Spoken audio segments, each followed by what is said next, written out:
जय श्री कृष्णा दोस्तों। राधे राधे। आप सभी को फुलेरा दूज की हार्दिक शुभकामनाएं।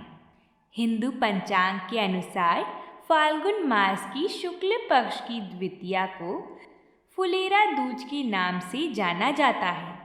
अबूझ मुहूर्त के रूप में भी जाना जाता है, क्योंकि इस दिन कोई भी शुभ व मांगलिक कार्य किया जा सकता है।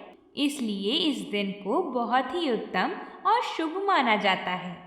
और इस दिन जो भी मांगलिक कार्य किए जाते हैं उस पर किसी भी प्रकार की कोई दोष या अशुभ प्रभाव नहीं पड़ता।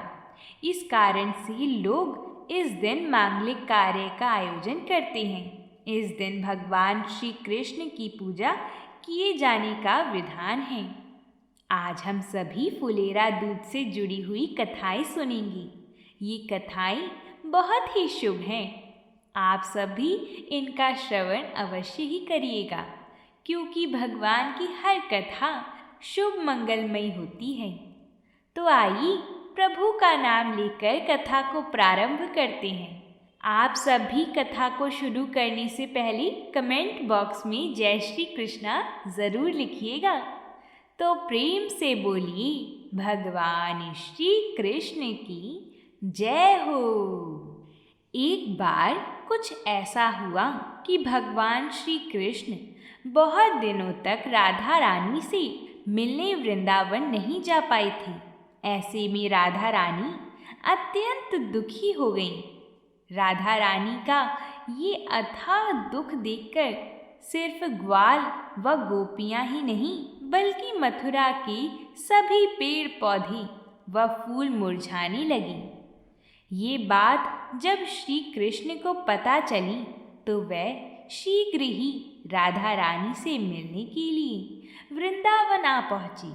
कान्हा के आगमन का समाचार सुनकर वियोग में जलविहीन मछली की तरह छटपटाती हमारी श्री राधा रानी का मुखमंडल खिल उठा। गोपियां भी बहुत प्रसन्न हुई। सूखते हुए पेड़ पौधे व फूल में एक बार फिर से जान आ गई और वो फिर से महल की भांति हरे भरे हो गई। उस समय कन्हैया ने इन फूलों को तोड़कर राधा रानी पर फेंकना शुरू कर दिया।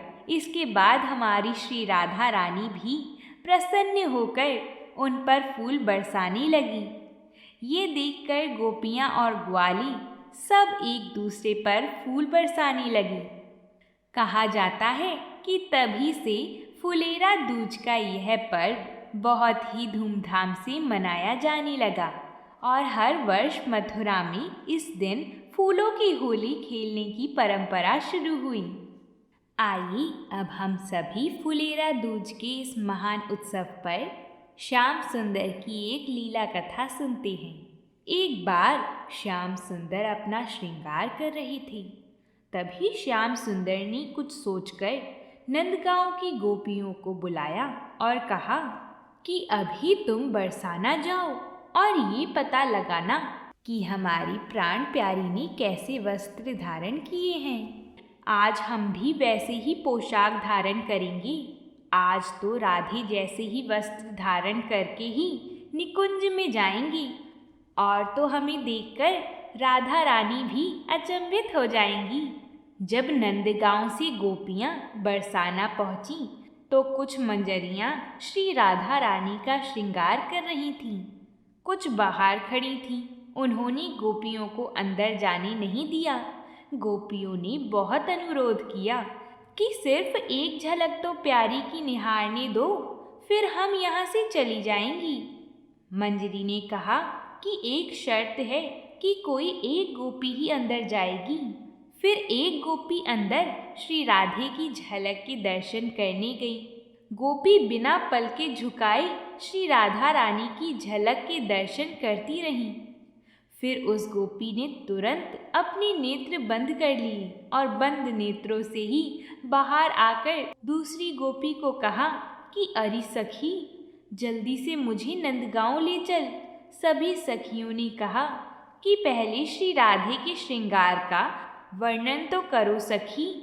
गोपी ने कहा कि पहले जल्दी से मुझे श्याम सुंदर के पास ले चलो, वहीं पर बताती हूँ।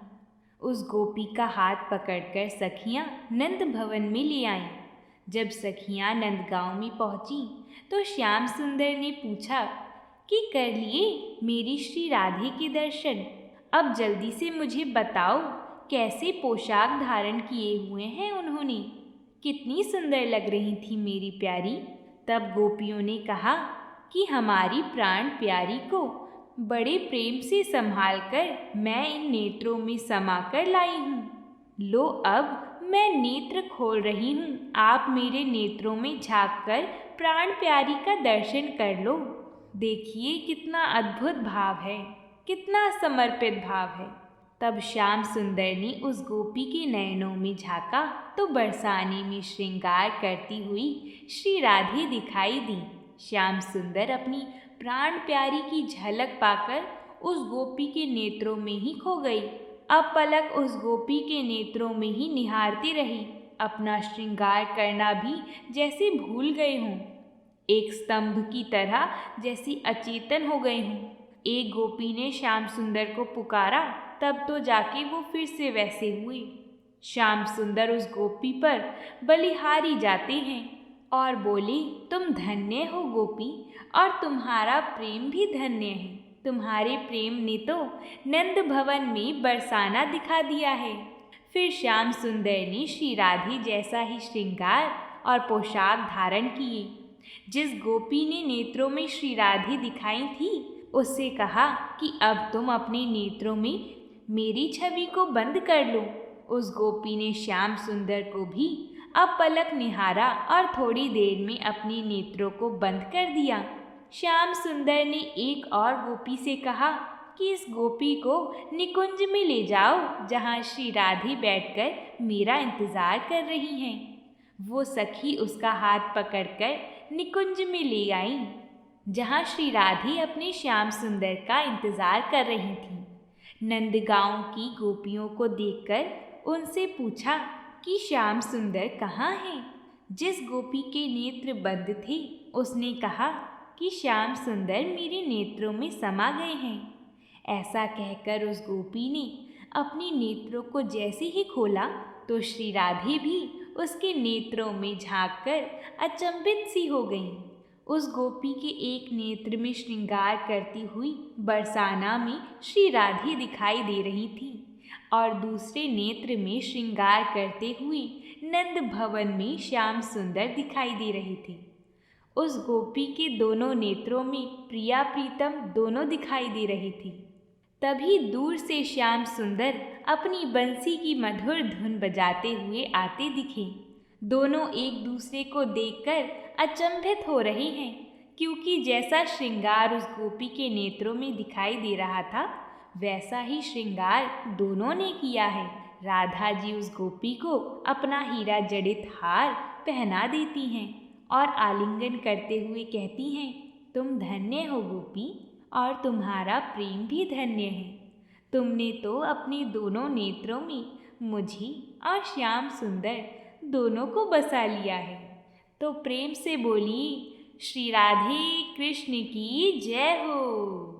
अब हम श्री कृष्ण और एक कुम्हार की रोचक पौराणिक कथा को सुनते हैं, जिससे भगवान श्री कृष्ण की कृपा हम सब पर बनी रहे। बोलिए भगवान श्री कृष्ण की जय।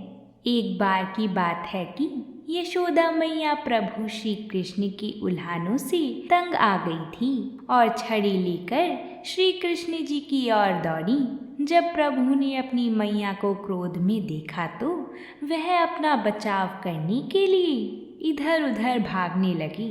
भागते भागते श्री कृष्ण जी महाराज एक कुम्हार के पास पहुँचे। कुम्हार तो अपने मिट्टी के घड़े बनाने में व्यस्त थे, लेकिन जैसे ही कुम्हार ने श्री कृष्ण जी को देखा तो वह बहुत प्रसन्न हुआ।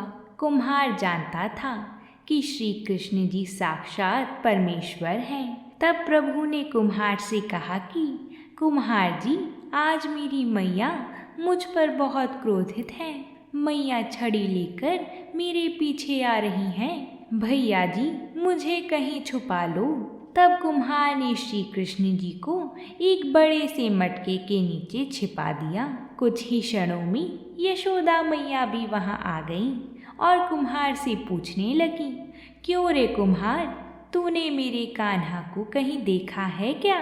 कुम्हार ने कह दिया, नहीं मैया, मैंने कन्हैया को नहीं देखा।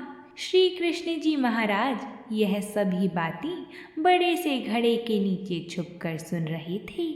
मैया तो वहां से चली गईं। अब प्रभु श्री कृष्ण जी कुम्हार से कहने लगे कि कुम्हार जी, यदि मैया चली गई हों तो मुझे इस घड़े से बाहर निकालो। कुम्हार बोला, ऐसे नहीं प्रभु जी, पहले मुझे 84 लाख योनियों के बंधन से मुक्त करने का वचन दीजिए। भगवान मुस्कुराए और कहने लगे, ठीक है, मैं तुम्हें 84 लाख योनियों से मुक्त करने का वचन देता हूँ। अब तो मुझे बाहर निकाल दो। कुम्हार कहने लगा, मुझे अकेले नहीं प्रभु जी, मेरे परिवार के सभी लोगों को इन 84 लाख योनियों के बंधनों से मुक्त करने का वचन दोगे तो मैं आपको इस घड़े से बाहर निकालूंगा।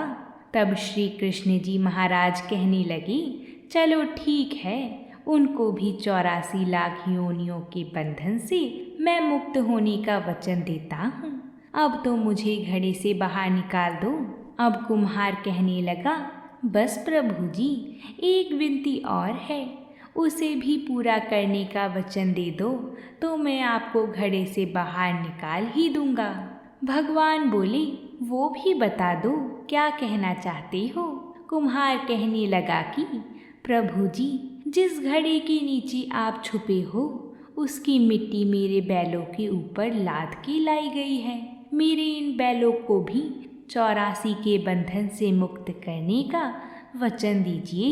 भगवान श्री कृष्ण जी ने कुम्हार के प्रेम पर प्रसन्न होकर उन बैलों को भी 84 के बंधन से मुक्त होने का वचन दिया। प्रभु बोले, अब तो तुम्हारी सब इच्छा पूरी हो गई है, अब तो मुझे घड़े से बाहर निकाल दो। तब कुम्हार कहता है, अभी नहीं भगवन, बस एक अंतिम इच्छा और है, उसे भी पूरा कर दीजिए। और वह यह है, जो भी प्राणी हम दोनों के बीच के इस संवाद को सुनेगा उसे भी आप 84 लाख योनियों के बंधन से मुक्त करोगे। बस यह वचन दे दो तो मैं आपको इस घड़े से बाहर निकाल दूंगा।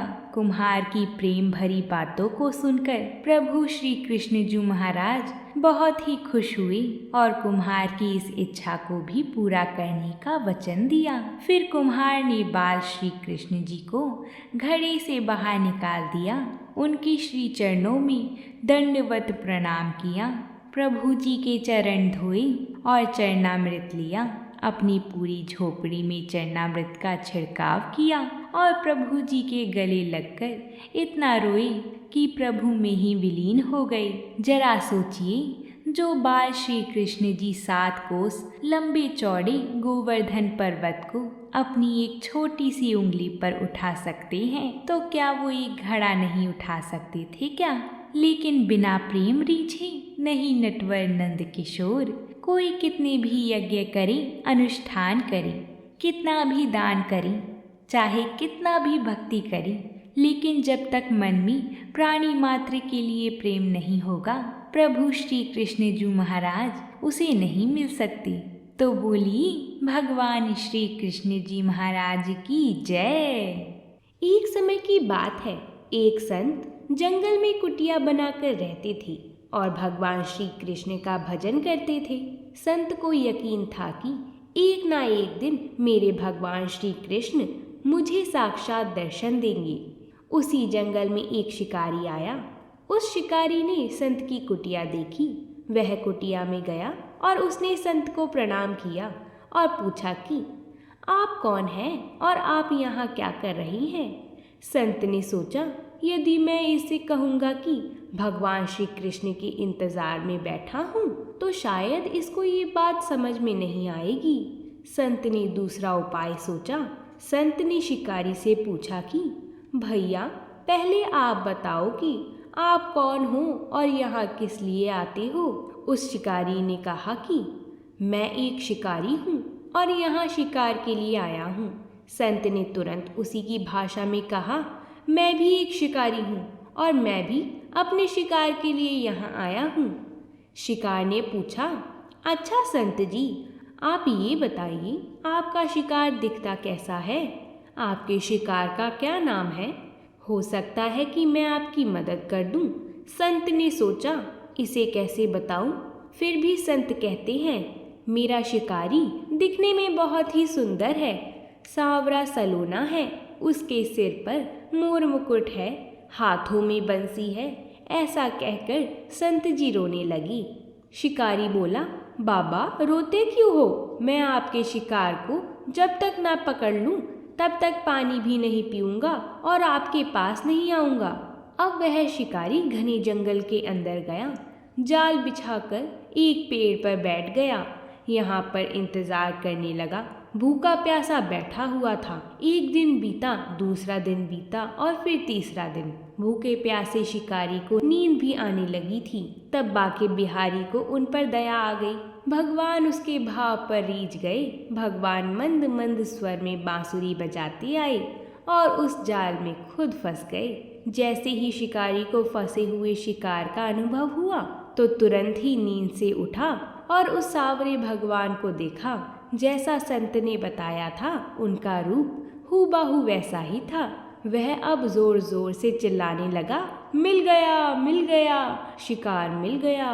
शिकारी ने उस शिकारी को जाल समेत ही कंधे पर बिठा लिया और शिकारी कहता हुआ चला जा रहा था कि आज 3 दिन के बाद मिले हो, खूब भूखा प्यासा रखा, अब तुम्हें मैं छोड़ने वाला नहीं हूँ। शिकारी धीरे धीरे कुटिया की ओर बढ़ रहा था। जैसे ही संत की कुटिया आई तो शिकारी ने आवाज लगाई, बाबा, ओ बाबा, ये तो देखो। संत ने तुरंत दरवाजा खोला और संत उस शिकारी के कंधे पर बैठी भगवान श्री कृष्ण को जाल में फंसा देख रहे थे। भगवान श्री कृष्ण जाल में फंसे हुए मंद मंद मुस्कुरा रहे थे। शिकारी ने कहा, आपका शिकार लाया हूँ, बहुत मुश्किल से मिला है। संत के तो आज होश ही उड़ गए थे। संत शिकारी के चरणों में गिर पड़े। संत आज फूट फूट कर रोने लगी और कहने लगी, मैंने आज तक आपको पाने के लिए अनेक प्रयास किए प्रभु, लेकिन आज आप मुझे शिकारी के कारण मिले हो। भगवान बोले, इस शिकारी का प्रेम तुमसे ज्यादा है, इसका भाव तुम्हारे भाव से ज्यादा है, इसका विश्वास तुम्हारे विश्वास से ज्यादा है। इसलिए आज जब 3 दिन बीत गए तो मैं आए बिना नहीं रह पाया। मैं तो अपने भक्तों के अधीन हूँ और आपकी भी भक्ति कम नहीं है। आपके दर्शन के फल से मैं इसे 3 ही दिन में प्राप्त हो गया। इस तरह से भगवान ने खूब दर्शन दिए और फिर वहाँ से भगवान अंतर्ध्यान हो गए। हे प्रभु, जैसे आपने उस शिकारी को दर्शन दिए वैसे ही हमको भी अपने दर्शन कराना। इस कथा को कहते सुनते और हुंकार भरते सभी पर अपनी कृपा करना, सभी के घर धन धान्य से भरना। बोलिए भगवान श्री कृष्ण की जय। तो बोलिए श्री राधे कृष्ण की जय हो। आप सभी को ये कथा कैसी लगी हमें कमेंट बॉक्स में लिखकर ज़रूर बताएं। अगर आप सभी को ये कथा पसंद आई हो तो कमेंट बॉक्स में जय श्री राधे कृष्ण ज़रूर लिखें। अब हम आपसे कल मिलेंगे, तो प्रेम से बोलिए भगवान श्री कृष्ण की जय हो।